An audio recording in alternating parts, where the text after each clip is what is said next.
स्मरण मंत्र आज शिखा है श्लोक मंदिर शिखा तुम सका जो बिछना छाड़ सजिया त्याग कर सजिया कहले शोचा बिछना है त्याग करने समय धरित्री माता को हाथ में स्पर्श कर नमस्कार कर धरित्री माता कहले किए पृथ्वी धरित्री कहले तुम बिछना उठव एमती ठाकुर को कौन कर माने माटी गुबा तुम जोड़ी भी थी तले टाइल पड़ मार्बल पड़ जा एमती आनिक कौन कर स्पर्श कर नमस्कार कर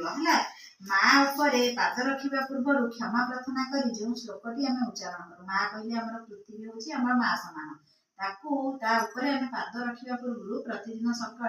आम जो श्लोक उच्चारण करे से श्लोकटा तुमको शिखाऊँ है श्लोकटा कौन समुद्र वसने देवी पर्वतस्तन मंडले विष्णुपति नमस्तुभ्यं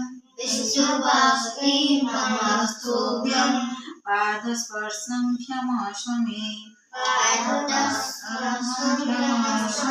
अर्थात कौन समुद्र वसने देवी पर्वत स्तन मंडल है भगवान चारिआडे अच्छा माँ चारिआडे आम अच्छा आम जिते सेज बिछण उठा उठिला पृथ्वी हूँ आम माँ से आम समस्त को जन्म कर तुमको सीना तुम मामा जन्म कर पृथ्वी हूँ आम माँ से समस्त को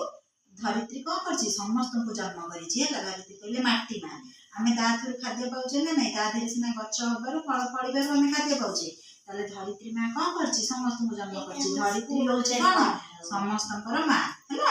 आम बिछना छाड़ी धरित्री माँ उपर पाद रखा पूर्व माँ कहले माँ कौन माँ ऊपर आम कौन कर पाद रखुचे पाद रखा पूर्व आम क्षमा मागी नवा कि माँ सका राति सरी सका है आम ए कौन करवा मत दिन मान तू क्षमा करदेबू मु तो चलुची बोलिकी है से कौन समुद्र वसने देवी पर्वतस्तन मंडले विष्णुपति नमस्तुभ्यं पादस्पर्श क्षमस्व मे कथा कही आम कौन करवा बिछना कथा कही उठिकी एमती मुंड मार माटी मार आनिक कौन करवा मुंडे अर्थ ताको आम क्षमा मांगा दिन मान आम जहाँ भूल करवा जिते जोर चलिए से आमको क्षमा कर